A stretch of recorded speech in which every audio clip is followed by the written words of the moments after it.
स्वागत है आप सभी का। आपके साथ मैं हूं स्वप्निल। सबसे पहले बात करौली की, जहां 7 दरिंदों ने बंधक बनाकर 24 दिन तक गैंगरेप किया। मामला करौली के सपोटरा का है।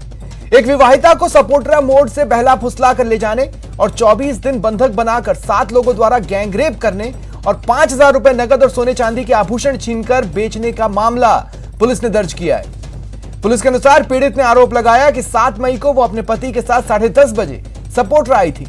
पति उसे अकेला छोड़ सामान खरीदने गया और उसके बाद की दरिंदगी की कहानी हैरान करने वाली है।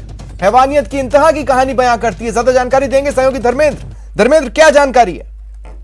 देखिए, बताना चाहूंगा, जिस तरह से विवाहिता ने मामला दर्ज कराया है वो काफी गंभीर है।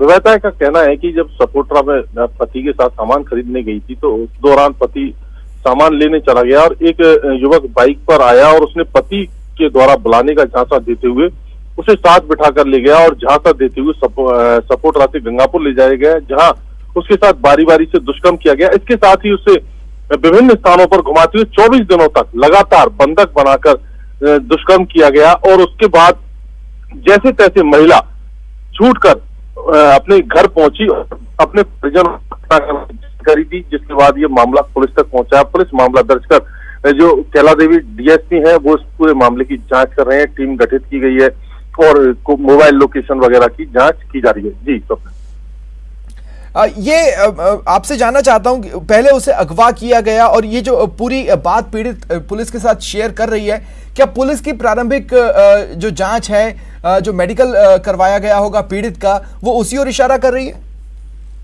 ये अभी जो पुलिस का कहना है कि अभी प्रारंभिक जांच है, मेडिकल भी कराया गया है, लेकिन जो चिकित्सक हैं उनके द्वारा बिस्रा भेजा गया है। साथ ही काफी और भी चीजें हैं। तो पुलिस का कहना है कि जब तक पूरी जांच नहीं जाती इसके बारे में कुछ भी कहना असंभव है और टीम गठित कर दी गई है और गंभीरता से पूरे मामले को जांच की जा रही है। जैसे ही पूरी मामले की जांच कंप्लीट होगी, जो आरोपी हैं उनके खिलाफ कठोर से कठोर कार्रवाई करने का भी पुलिस द्वारा कहा जा रहा है। जी स्वप्न। चलिए, शुक्रिया तमाम जानकारी के लिए।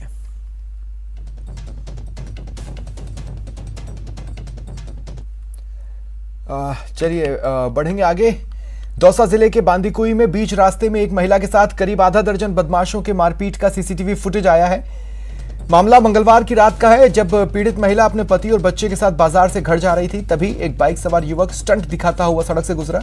महिला ने उसे टोका, लेकिन आरोपी को इस पर इतना गुस्सा आया कि दोस्तों को फोन कर मौके पर बुलाया और महिला और उसके पति को रुकवाकर मारपीट की। आरोपियों ने महिला और उसके पति को बीच सड़क पर जमकर पीटा।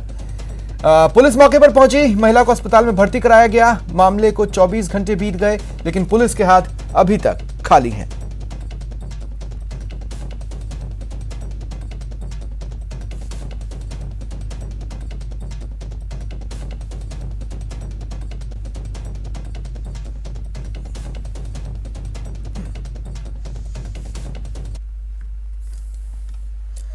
पैसे दो, मेडिकल सर्टिफिकेट लो। सिस्टम में सेटिंग का खुला खेल चल रहा है जैसलमेर जिले के सबसे बड़े सरकारी अस्पताल राजकीय जवाहर अस्पताल में। यहां आपको मेडिकल डॉक्यूमेंट चाहिए या मेडिकल सर्टिफिकेट, बस थोड़े से पैसे दीजिए, मिल जाएगा। आपके पेपर पर मेडिकल मोहर लग जाएगी। आज मेडिकल सर्टिफिकेट बनवाने के लिए चयनित शिक्षक जिला अस्पताल पहुंचे। इसी दौरान न्यूज 18 की टीम को सूत्रों से जानकारी मिली अवैध वसूली के खुले खेल की। न्यूज 18 की टीम मौके पर पहुंची और स्टिंग किया तो पाया डॉक्टर दुगड़ और उनका सहयोगी 100 रुपए प्रति व्यक्ति अवैध वसूली कर रहा था।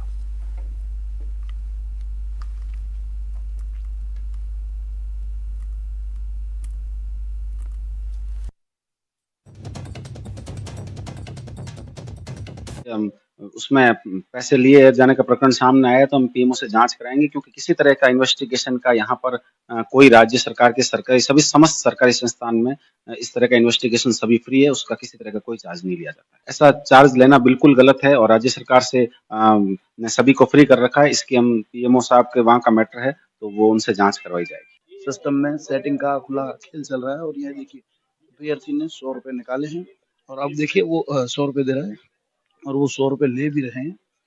देखिए ये तस्वीरें कहीं ना कहीं जो है वो एक बड़ा घोटाला सामने ला रही है। देखिए किस चीज के 100 रुपए लिए जा रहे हैं, क्योंकि रसीद तो पहले से ही जो है कट रही है। मैं इनसे डॉक्टर साहब किसके 100 रुपए काटे जा रहे हैं? इन्वेस्टिगेशन के लिए जा रहे हैं और ये इन्वेस्टिगेशन के नाम लिखे हुए हैं, ठीक है ना। ये रसीद कटेगी इसकी इन्वेस्टिगेशन में। इनकी रसीद हाथों हाथ काट कर इन्हें क्यों नहीं दी? नहीं, इसकी रसीद इन्वेस्टिगेशन में कटेगी। ये रसीद तो कटी है पीएमओ के लिए, ये रसीद कटी है पीएमओ के लिए, और ये जो इन्वेस्टिगेशन के लिए है, ये इन्वेस्टिगेशन की रसीद कटेगी, इसलिए एक साथ में ये कटेगी। ये देखिए आप, ये आप लिखे हुआ है। तो इनको रसीद काट कर इन्हें क्यों नहीं दिया जा रहा है? इनसे जब 100 रुपए ली जा रहे हैं, सर आप 100 रुपए ले रहे हैं, किस चीज के ले रहे हैं? आप किस पद पर कार्यरत है, क्योंकि आप जो है वो 100 रुपए लेते हो? मैं तो भाई यहाँ पे एंट्री कर रहा हूँ, मेरे को डॉक्टर ने बोला एंट्री कर, पैसे लेता जा, मैं वापस जाके रसीद कटवाऊंगा। किस चीज की रसीद काटी जाएगी? रसीद क्या होता है इन्वेस्टिगेशन, आप बताइए। मेरे को नहीं मालूम, मेरे को तो बिठाया गया है 10 मिनट के लिए। देखिए इन्हें मालूम तक नहीं है और 100 रुपए काटे जा रहे हैं। इन्वेस्टिगेशन में क्या कुछ होना है, किसके 100 रुपए? ये रहे सर, एक तो पेशाब की जांच हो रही है, एक इसकी आंखों की जांच होगी, और जनरल बॉडी चेकअप के। तो इन्वेस्टिगेशन की जो पेशाब की जो जांच है, जो जांचें हो रही है, इन जांचों के जो इन्वेस्टिगेशन के पैसे हैं, ये पैसे वहाँ जमा होते हैं। रसीद हाथों हाथ नहीं काटी जाती, वो 100 रुपए की रसीद यहाँ क्यों काटी जा रही? क्योंकि जब जांच होती है तो पैसे वहां लिए जाते हैं। पैसे वहां नहीं लिए जाएंगे, जो न्यू अपॉइंटमेंट होते हैं उनकी सारी एक साथ रसीद कटती है। जो एक रसीद वहां कटती है, एक रसीद वहां कटती है, जो आरएमएस में जाती है। आप मुझे ये बताइए कि जहाँ जो है यूरिन की जांच हो रही है या अन्य जांच हो रही है, क्या वह बिना रसीद के इनकी जांच की जा रही? जहाँ क्या बिना पैसे लिए जांच होती है? वहां जांचें जो की जांच जो है वो पूर्ण रूप से किसी भी प्रकार की जांच अस्पताल में फ्री की जाती है। पेशेंटों के लिए जांच फ्री होती है, ये न्यू अपॉइंटमेंट के लिए। मैं ये पूछ रहा हूँ, जब वहाँ रसीद वहां क्यों नहीं काटी जा रही और यहाँ क्यों काटी जा रही, उसका क्या जवाब? ताकि इनका टाइम बचे। लेकिन कोई भी डर और भय जो है वो चिकित्सकों में देखने को नहीं मिल रहा। श्रीकांत व्यास, न्यूज़ 18, जैसलमेर। 12 में तनाव का माहौल है। एक युवक पर जानलेवा हमले की खबर है। 4 से 5 लोगों ने सरियों से हमला किया। घायल को अस्पताल में भर्ती कराया गया है। अस्पताल परिसर पुलिस छावनी में तब्दील हो चुकी है। व्यापार महासंघ ने कल 12 बंद का ऐलान किया है। तो ये बड़ी खबर आपको बता रहे हैं। दरअसल एक युवक पर 4 से 5 लोगों ने सरियों से हमला कर दिया, उसे घायल कर दिया, उसे अस्पताल में भर्ती कराया गया है, जहां उसका इलाज चल रहा है। घटना की जानकारी मिलते ही स्थानीय लोग आक्रोशित हुए और अस्पताल में पहुंचे। तनाव का माहौल है इस वक्त 12 में। इस बीच आक्रोशित व्यापार महासंघ ने कल 12 बंद का ऐलान किया है। देखिए, हाल ही में 2-3 जगहों से इस तरह की खबरें आई हैं। ज्यादा जानकारी के लिए बात करेंगे सहयोगी विपिन से। विपिन, पूरी खबर। स्वप्निल, बताना चाहूंगा, ये विवाद उपजा था 5 दिन पूर्व, जब शहर के अस्पताल रोड पर एक तेज बाइक सवार कुछ जो है उपद्रवी थे, वो तेज बाइक चला रहे थे। इस दौरान एक युवक को बाइक से टक्कर मार दी थी। उसके बाद जो है युवक ने जब विरोध किया तो 4-5 लोगों ने उसके साथ मिलकर चाकूबाजी की घटना थी, उसके चाकू मारे, उसके बाद मारपीट भी की थी। उसके बाद ये 3-4 दिनों तक मामला उछलता रहा, अपराधी पकड़ से बाहर रहे। उसके बाद आज जो है कुछ जो है आरोपी जो है विशेष वर्ग के जो आरोपी थे वो आए और उसके छोटे भाई को दुकान के अंदर घुसकर सरियों से ताबड़तोड़ हमले किए, जिससे उसकी गंभीर हालत हो गई। पुलिस द्वारा जो लोगों का गुस्सा है, जो सड़कों पर लोग निकले हैं, सिर्फ कारण यही है कि जो पुलिस जो है लगातार यहाँ पर चाकूबाजी की घटनाएं हो रही है, मारपीट की घटनाएं हो रही है, लेकिन अपराधियों पर अंकुश लगाने में बारा पुलिस पूरी तरह नाकाम हो रही है। इसी की परिणति है कि आज जब फिर से जब उसके छोटे भाई को मारा गया और लहूलुहान गंभीर हालत में अस्पताल पहुंचा, जैसे ही ये खबर शहर में फैली, शहर में पूरी तरह सनसनी मच गई, तनाव का माहौल हो गया। भाई के साथ जब झगड़ा हुआ था विपिन, क्या उसके बाद मामला दर्ज किया गया था? बिल्कुल, पुलिस में मामला दर्ज कराया गया था, लेकिन पुलिस ने कोई ऐसी ठोस कार्रवाई नहीं करी और जो है 1-2 आरोपियों को पकड़ा, लेकिन जो 2 अन्य आरोपी थे मुख्य, वो अभी तक फरार हैं, पुलिस की गिरफ्त में नहीं आए थे। ऐसे में जो लोग अपना गुस्सा भी जाहिर कर रहे थे, लेकिन उसके बाद फिर आज आरोपियों द्वारा छोटे भाई के साथ मारपीट। तो वो जो मुख्य आरोपी जिन्हें बताया जा रहा है, क्या आज की मारपीट में वो चेहरे भी शामिल थे? जी, आज की मारपीट में वो लोग शामिल नहीं है, लेकिन हाँ, उन्हीं के कुछ लोग जो है वो करीबी बताए जा रहे हैं जिन्होंने इनके साथ मारपीट की। इस वक्त अतिरिक्त पुलिस अधीक्षक 12 जिनेंद्र कुमार जैन जी मेरे साथ फोन लाइन पर हैं। सर, स्वागत है आपका न्यूज़ 18 राजस्थान पर। सर, ये इस घटना के बारे में कुछ जानकारी आपको? अभी तो एक पक्ष समुदाय विशेष के द्वारा एक दूसरे समुदाय के साथ मारपीट की सूचना प्राप्त हुई है। इस पर मौके पर पुलिस बल तैनात है और मौके पर निगरानी की जा रही है और घटना की वास्तविकता के बारे में जानकारी ली जा रही है। सर, कहा जा रहा है कि 2-3 दिन पहले बड़े भाई के साथ जो मारपीट हुई थी और उसमें रिपोर्ट दर्ज की गई, उसके बाद आज छोटे भाई के साथ मारपीट हुई है। जिसके साथ मारपीट हुई थी उसमें जितने भी मुलजिम थे उन सभी को गिरफ्तार करके जेल करवा दिया गया है। और ये इससे जुड़ी हमारे हुई घटना सहयोगी बता रहे हैं कि परंतु शायद 2 या 3 मुख्य आरोपी अब भी गिरफ्त में नहीं आए थे। उस घटना के चारों आरोपियों को भिजवा दिया गया है जेसी में, और इस संबंध में जो है वो संपूर्ण जानकारी ली जा रही है, वास्तविक घटना क्या हुई है। तो आज की मारपीट की कोई वजह आपके सामने आई है? अभी तक कोई पूरी बात सामने नहीं आ पाई है, और तनाव की जो स्थिति है उस पर काबू पाने हेतु संपूर्ण पुलिस बल जो है वो तैनात किया हुआ है। तो सर क्या ये जो पूरा जो घटनाक्रम है वो जातीय वजह से ज्यादा इलाके में तनाव है? इस संबंध में अभी जानकारी जुटाई जा रही है सारी। 2 समुदाय विशेष के बीच में इस तरह के तनाव की स्थिति उत्पन्न हुई है। ठीक है सर, शुक्रिया आपका मेरे साथ जुड़ने के लिए और तमाम बातचीत के लिए। विपिन आप मेरे साथ हैं? स्वप्निल मैं सुन रहा हूँ। विपिन, जिनेंद्र कुमार जैन साहब का कहना है कि नहीं सारे ही आरोपी पकड़ लिए थे। बिल्कुल जिनेंद्र कुमार जी कह रहे हैं, लेकिन उसमें जो अन्य आरोपियों के जो भी नाम थे वो लोग वाकई अभी भी फरार है, क्योंकि यहाँ पर जो लोग मौजूद है, जो लोगों का गुस्सा है वो इसी बात को लेकर है, और इसीलिए विरोध जता रहे हैं कि पुलिस जो है वो प्रभावी कार्रवाई नहीं करती, और पुलिस की कार्रवाई हो केवल एक दिखावा मात्र है, और क्योंकि अपराधों पर अंकुश लग रहा है। तो अगर पुलिस कार्रवाई करती है, घटनाक्रम ने जो कि एक घटना से रोके जाने पर मारपीट हुई, इस पूरे घटनाक्रम ने जातीय मोड़ कैसे ले लिया? क्योंकि उसमें एक विशेष वर्ग के लोग थे, और लगातार पूर्व में भी इस तरह की घटनाएं 12 शहर में तनाव का माहौल चल रहा था, क्योंकि पूर्व में भी 2 समुदाय के बीच में इस तरह की लड़ाई झगड़े की घटनाएं हो चुकी थी, और ये हिंदू संगठन के लोग हैं वो लगातार कह रहे थे कि रोक लगाई जाए, घटनाओं को रोक लगाई जाए। और स्वप्निल बताना चाहूंगा, इस वक्त जो है हिंदू संगठन के लोग जो है वो सड़क पर निकल आए हैं रैली के रूप में। कल 12 बंद की घोषणा कर दी गई है। यहाँ पर वो जो आक्रोश लगाते आ रहे करीबन 150-200 पुलिसकर्मी जो है वो सड़क के चौराहे पर है, और जो है एक विशेष वर्ग का जो एरिया है उस तरफ ये लोग बढ़ रहे हैं, और पुलिस जो इनको रोकने में लग रही है। सब लोग हाथी है। यहाँ पर देखिए धक्का मुक्की शुरू हो गई है स्वप्निल। पुलिस और यहाँ पर लोग हैं वो भिड़ गए हैं। ऐसे जो भाजपा के भी नेता पहुंच गए हैं, भाजपा नेता आनंद गर्ग भी यहाँ पर हैं, और ये पुलिस के साथ यहाँ पर धक्का मुक्की और गाली गलौज यहाँ पर स्वप्निल चल रही है, और यहाँ माहौल बढ़ता है। ये जो शहर का धर्मादा चौराहा है, यहीं पर एक विशेष वर्ग जो है वो उनका यहाँ पे विशेष जगह है, उसी ओर जाने की कोशिश कर रहे हैं। और यहाँ पर स्वप्निल पुलिस जाब्ता हालांकि और बुलाया गया है। यहाँ पर एडिशनल एसपी, डीएसपी और 4 थानों के एसएचओ पहुंच गए हैं। नहीं तो अभी आप क्या देख रहे हैं विपिन? एकाएक आपकी आवाज ऊंची हुई है, जाहिर तौर पर कि वहां पर जो हलचलें हैं वो काफी तेज और उग्र होने की ओर इशारा कर रही है। आप क्या कुछ देख रहे हैं वहां पर?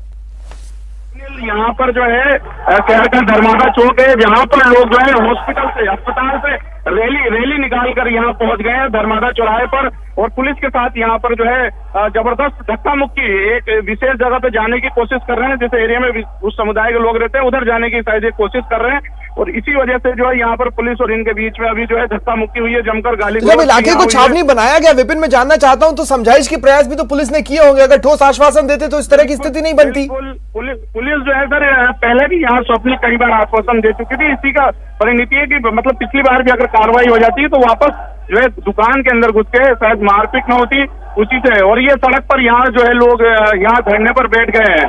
मेन जो चौराहा है शहर का धर्मादा चौराहा है, यहीं पर जो है लोग करीबन 150 जो है यहाँ पर धरने पर बैठ गए, लोग सड़क पर बैठ गए हैं, और यहाँ पर नारेबाजी चालू है पुलिस प्रशासन के खिलाफ, और जाब्ता बुलाया जा रहा है स्वप्निल यहाँ पर, ताकि जो है लोगों को समझाइश नहीं हो पा रही है तो ताकि कंट्रोल करे, कोई और स्थिति इससे ज्यादा खराब ना हो, किसी एक विशेष एरिया में जो है ये लोग घुस न सके, इनका प्रवेश ना हो, और ऐसे में माहौल खराब होने की कोशिश है, क्योंकि जो जगह है जहां पर ये लोग खड़े हैं वो वाकई पहले से ही बहुत संवेदनशील। आक्रोश तो पहले से ही था। इन्होंने कल 12 बंद का ऐलान भी किया, और उसके बाद एकाएक ही डिसाइड किया कि हम लोग निकलेंगे और उस क्षेत्र विशेष की ओर का कूच करेंगे। ये कैसे हुआ? ये सब तुरंत अभी सब कुछ अभी डिसाइड हुआ है। यहाँ व्यापार महासंघ के भी अध्यक्ष आगे थे और हिंदू संगठनों से बात हुई, क्योंकि लगातार ये घटनाएं हो रही थी काफी दिनों से। जैसे ही अस्पताल में सूचना लगी, लोग इकट्ठे हुए और यहाँ पर लोग आए और बात हुई, और यहीं पर घोषणा की गई अस्पताल परिसर से ही कि कल 12 जो है अनिश्चितकालीन के लिए बंद रहेगा। और अभी भी दुकानें जो कुछ खुली हुई थी पुलिस ने उनको एहतियात के तौर पर अभी बंद करा दिया।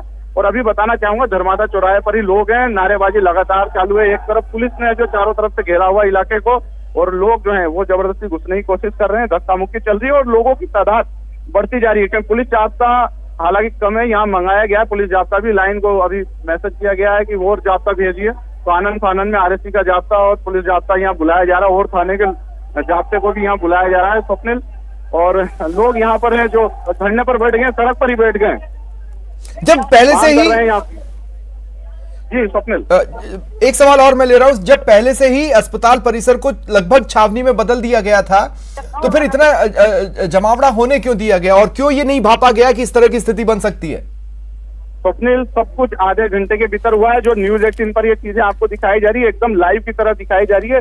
ये जो भी घटनाक्रम हुआ है आधे घंटे के अंदर हुआ है, और जो फुटेज जो न्यूज 18 पे चल रहे हैं वो तुरंत हाथों हाथ आप दर्शकों के बीच में हम दिखा रहे हैं। तो जो कुछ भी हो रहा है वो तुरंत हुआ है। लोगों का आक्रोश है, वही आक्रोश जो निकल कर बाहर आ रहा है, और नए जो है लोग जो अस्पताल में पुलिस को धक्का देकर अस्पताल। ठीक है, आप नजर बनाए रखें। फिलहाल तमाम जानकारी के लिए शुक्रिया।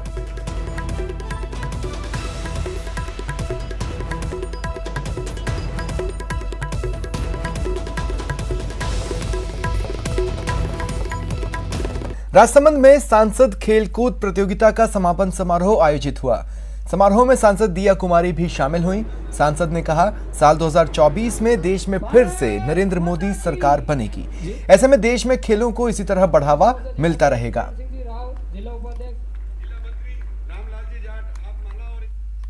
मुझे लगता है ये जिला तो ऐसा जिला है, यहाँ पर तो हमारी बहुत सारी खिलाड़ी आगे बढ़ के इंटरनेशनल लेवल पे ओलंपिक्स में भी परफॉर्म कर चुके, पार्टिसिपेट कर चुके। भावना जाटी ने बहुत अच्छा काम किया, और भी हमारी बहुत सारी ऐसी खिलाड़ी हैं यहाँ से जो आगे बढ़ी है, और आगे भी मैं जानती हूँ कि इस खेल स्पर्धा के आयोजन के बाद ऐसे बहुत सारे हमारे खिलाड़ी हैं जो उभर के आएंगे। इतिहास में रुचि रखने वाले शोधार्थियों के लिए पुरातत्व विभाग के राज्य के संग्रहालय एल्बर्ट हॉल, हवा महल और राजकीय संग्रहालय सहायक बन रहे हैं। देश नहीं, विदेशी शोधार्थी भी संग्रहालय आकर शोध करते हैं। बता दें कि एल्बर्ट हॉल में 2015 से मार्च 2022 तक 200 शोधार्थी आ चुके हैं। यहां पेरिस, स्कॉटलैंड, इंग्लैंड, चीन, कोलंबिया, इजराइल समेत अन्य देशों से आए शोधार्थी रिसर्च के बाद अपने देश में शोध पत्र निकालते हैं। ऐसा करने से प्रदेश की पुरातत्व सामग्रियों का प्रचार प्रसार होता है।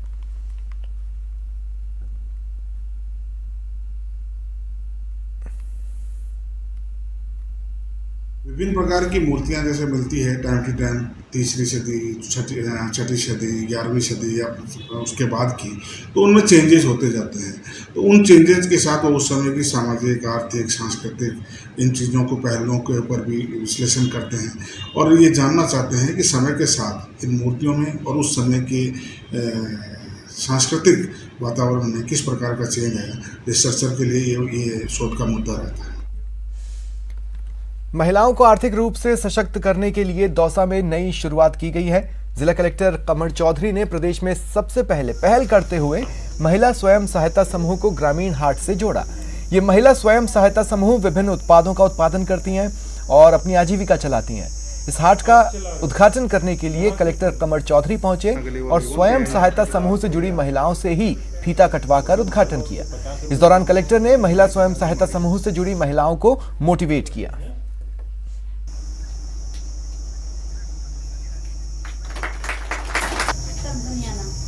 बनियाना से